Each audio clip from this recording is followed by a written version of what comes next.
guys, welcome back to my channel. Mermaid Nina here. I'm back again with another updates video. You may have noticed my last updates video, I literally just had finished filming and Disney dropped another on us all, so I kind of had to edit in that information, but I thought tonight we would actually discuss it and talk about it, as well as all the other things that have recently come out. Some really exciting things have also been announced. So let's talk about the elephant in the room, guys. Masks.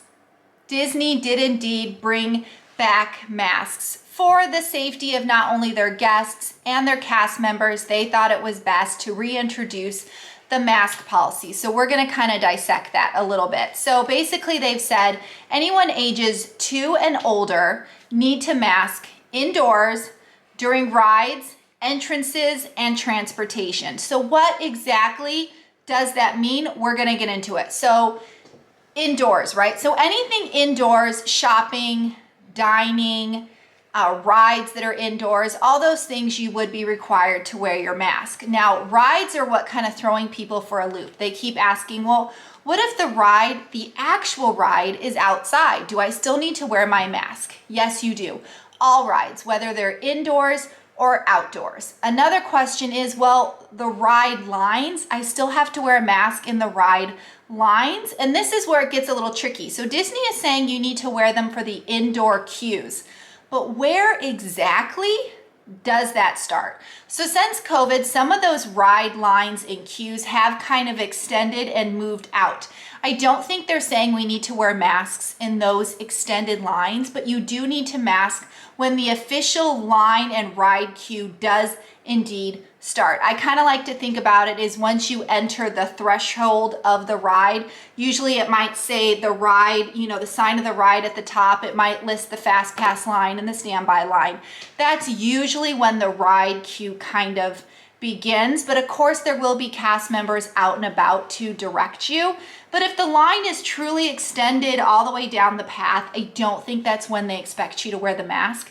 I think it's officially when you're towards the building, in the building, even if the building isn't fully covered. Some of those ride queues, they have like a awning type building, but there's air blowing throughout. You would still need to mask in those zones. They're also saying entrances. So this means exits and entrances for not only the park, obviously when you come and go into the park, but at the ride. So, as you're exiting Toy Story Mania, don't just whip off your mask right away. Wait till you actually exit that exit path, and then you can take it off when you're in the open, common, outdoors, those kind of situations.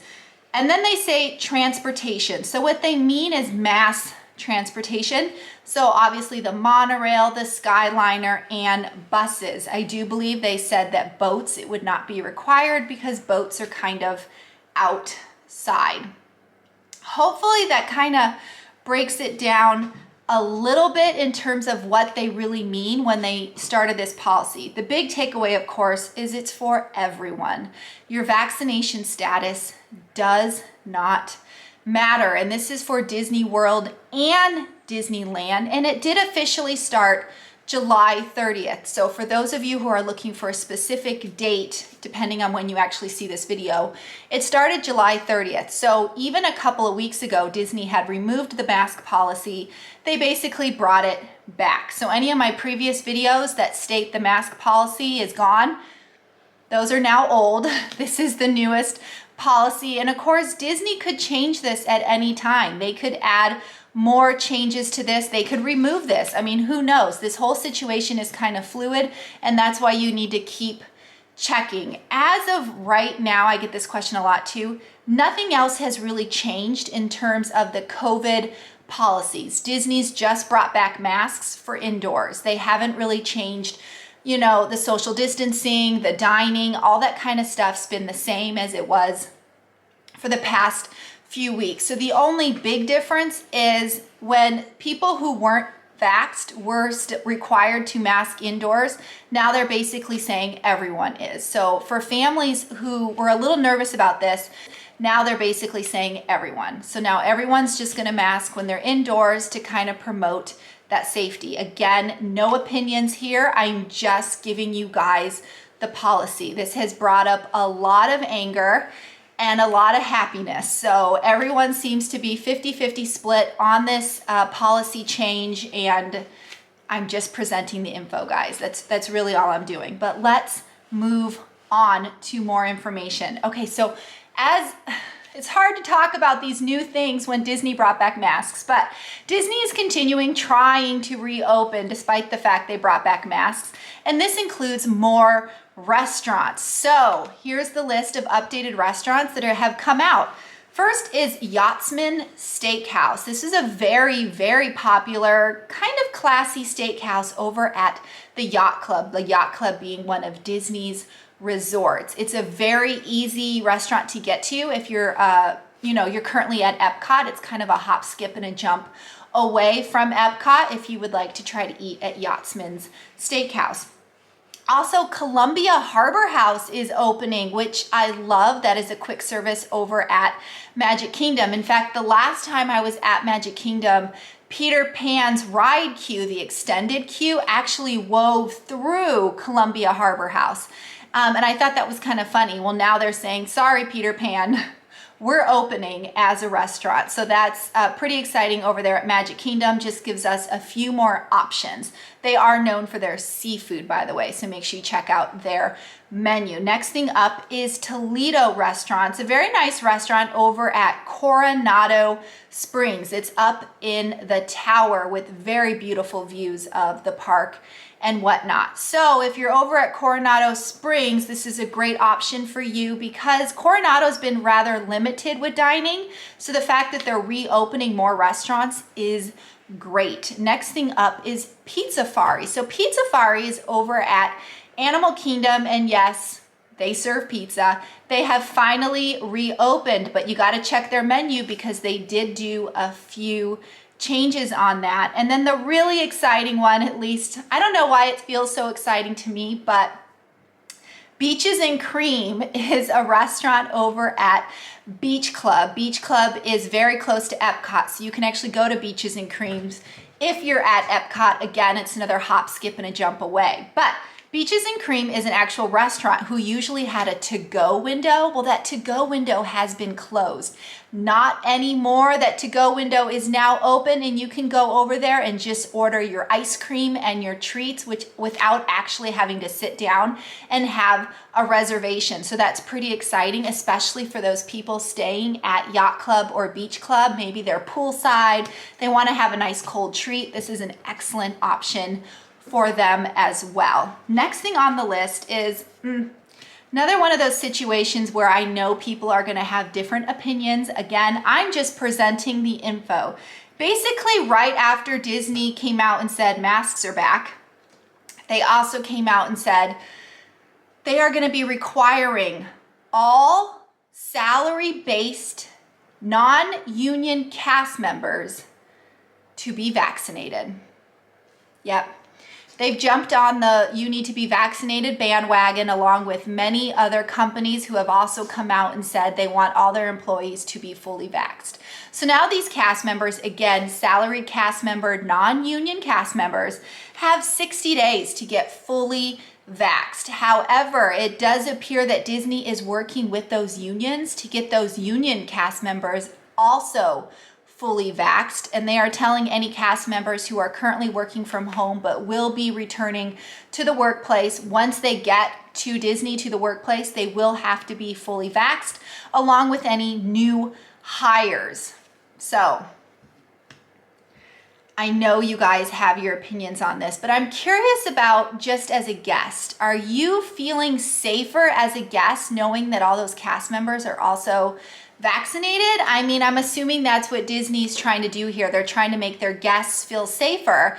And also, they're trying to, help their cast feel safer. So again, this is a very interesting decision upon Disney's part. But again, opinions are going to vary on this. So let's move on. All right. And another thing they announced is they gave a little bit more insight into the extra evening hours that will be exclusive for Disney Resort Deluxe or Villa guests. I had announced earlier that they are going to do early morning hours for all Disney Resort guests, and you were going to get let in a half an hour early. Then they also said those staying at a deluxe Disney World Resort would get extra evening hours. So they did give us a little insight into that. So that roughly starts October 4th, which is a bummer for those of us who are going to be there exactly for the 50th. It would have been nice to have a few extra hours in the parks, but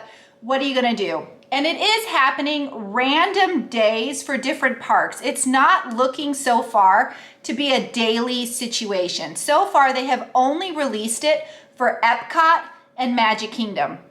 So right now, Epcot will be staying out for those select hours from 10 until midnight, and Magic Kingdom will be 9 p.m.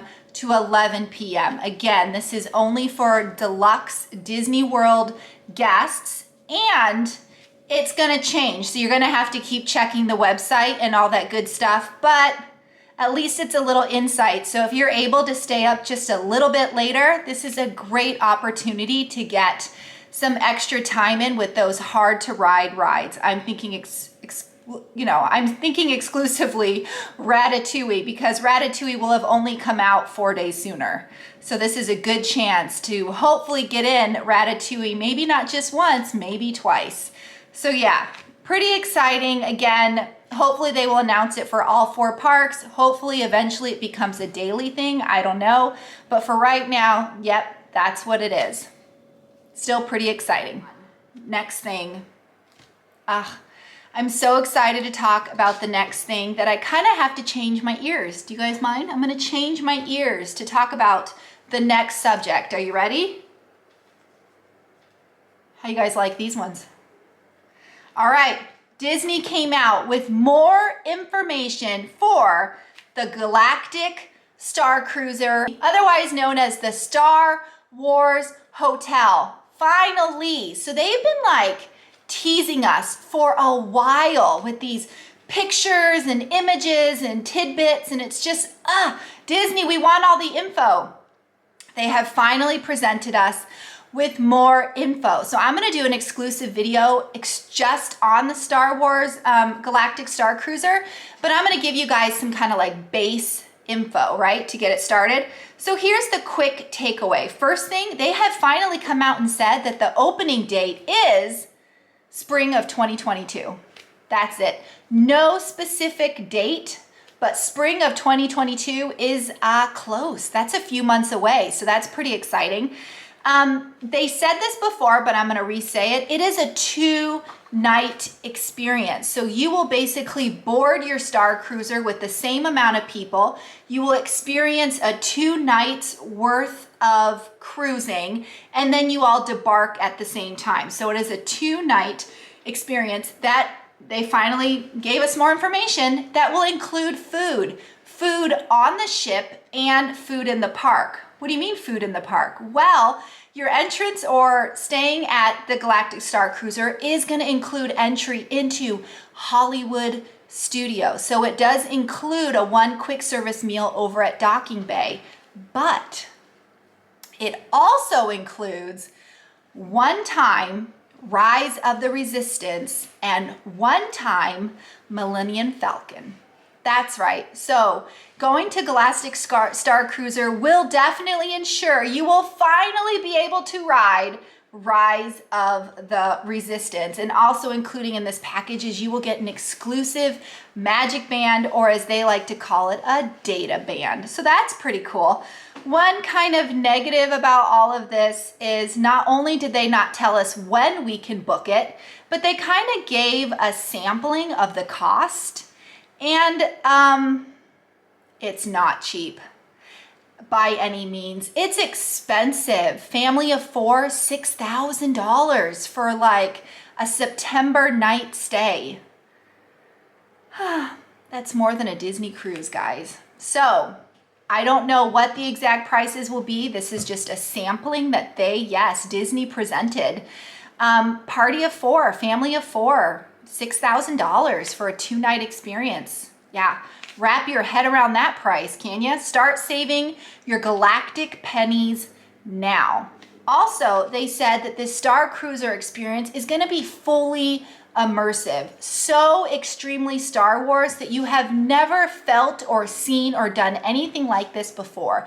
Characters, missions, and all sorts of really great things that hopefully will make that $6,000 price point 100% worth it. But to get to a few little nooks and crannies here, they're gonna have 100 cabins in that Starcruiser. Originally estimated was 60. They're actually gonna have 100. And most of the cabins will sleep 4 to 5 guests. However, they are going to have 3 different kinds of cabins. They're going to have your standard cabin, right? Your basic cabin is going to house 4 to 5 people. Then they're going to have a little fancier cabin, a little bit more space that will sleep 4 people. And then of course they had to go out and do a 2-bedroom cabin, which will sleep up to 8 people. Imagine the cost for an 8-person cabin. Just throwing it out there, guys. You will have the ability while you're on the Starcruiser to pick a side, right? Are you gonna follow the path of the light side and the resistance, or are you gonna follow the path of the First Order? Or perhaps you're gonna be a secret spy. Nobody knows. You get to decide. You get to be the forefront of your own experience of this, which is really, really sweet. I also love that they are gonna have lightsaber training. I cannot tell you how badly my kids want to have lightsaber training. I can't tell you how badly I want to have lightsaber training. So this is huge. Of course, it starts at age 7. So if you have any of those younger kiddos, you might want to wait a little bit longer before you fork out all the money for the Galactic Starcruiser. And of course, you are going to have the ability to dress. Can I be Yoda?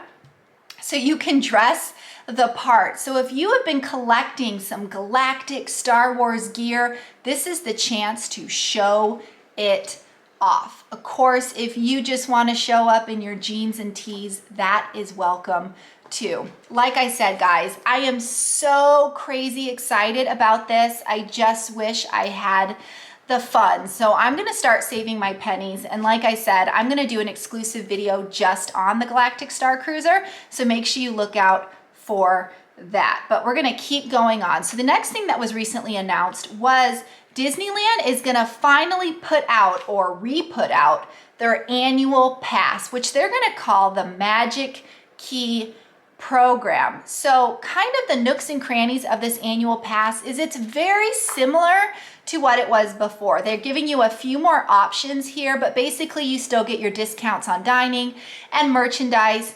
Parking is free or discounted depending on what type of pass you get. There is still going to be a SoCal pass, which means if you live in Southern California, you get a very discounted pass.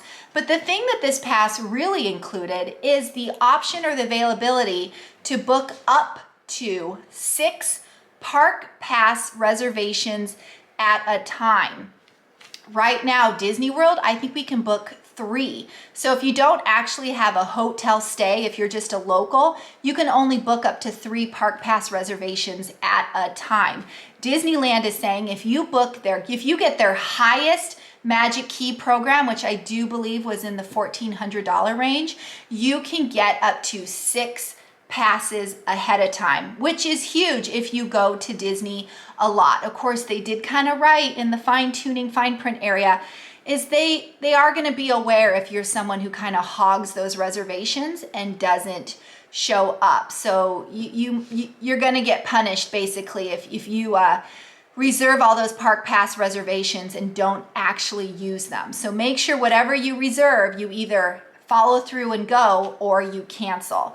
But at the very, very bottom of this announcement, they wrote annual passes to Walt Disney World coming soon. Coming soon for the 50th anniversary. So one has to wonder now what Walt Disney World's annual pass will be like. Will we now be updated to how many park pass reservations we can reserve? And will we also be punished if we don't actually see those park reservations through? One has to wonder. So that's obviously coming out real soon because the 50th anniversary is October 1st. But if you're in the Disneyland area and you are looking forward to the Disneyland Magic Key Holder Pass, that does start for you August 25th. That's when you can go out and get that pass. And they did say that if you currently have Disneyland reservations and you want to take the cost of those tickets that you've already purchased and upgrade it to an annual plan, you can do so on the app. So that's pretty exciting. Now, the last thing I have to mention, and it's not really a parks update, but it's just something to be aware. Right now, if you've been following the news at all, is there's been a lot of airlines struggling right now. So a lot of flights have been canceled. I'm talking a lot. Several hundred flights have been canceling, leaving a lot of people kind of stranded in the airport. So MCO right now is pretty crowded with people. Various airlines are kind of canceling their flights, Spirit being the one that's in the forefront, having canceled the most. I'm just giving it to you guys as a heads up if you travel soon. So make sure if you have any flights that you keep on them, you keep checking. You definitely don't want to be the last person to find out that your flight was canceled, because that happened to us on our last trip. Our flight was canceled and we had to scramble to find a new flight. So it's happening everywhere, guys. Unfortunately, just keep an eye on it if you have flights. But as always, guys, I hope you enjoyed this updates video. I know it's kind of a bummer in the beginning to be told you don't have to wear masks, but now you do, that kind of thing. But again, it's only for indoors. When you're outside, you know, you can still take pictures in front of the castle without your mask on. You can still walk around without your mask on. You can still eat that Dole Whip and walk around. All those kind of things are still happening. It's just when you're indoors. And I forgot to mention this earlier, I will mention it now. Universal and SeaWorld and those other types of properties have also come out and said that they suggest you mask indoors, but they are not at this time requiring it. So perhaps if you're one of those people that doesn't want to mask at all, maybe you choose to go visit one of those parks right now. I don't really know. We're super excited to go. We will wear our masks as required and still have a fabulous stay. But again, it's up to you guys. It's your opinion. It's how you feel. Just presenting the info. Anyway, guys, I hope you enjoyed this video. I hope you found it useful. If you haven't already, please subscribe to my channel. If the subscribe button is red, please click it, turn it gray, hit the bell icon for notifications, like this video, and comment. Okay, I'm curious. Not Star Wars, the Galactic Starcruiser. Are you willing to pay $6,000 for a 2-night experience for 4 people? Are you? Let me know in the comments. I'm really curious. So many people are eager for this thing, but when it comes down to it, it's really going to be about the cost, right? It's always about the cost. Can we really afford it? Do we want to afford it? I don't know what I'm going to do. I can honestly say that. I was dead set on going back when I thought it was going to be in the $3,000 to $4,000 range. But now that it's $6,000, I don't know. I've got some serious thinking to do. Maybe you do too. But let me know in the comments because I'd love to hear from you guys. As always, mahalo for watching. Nina out. Bye.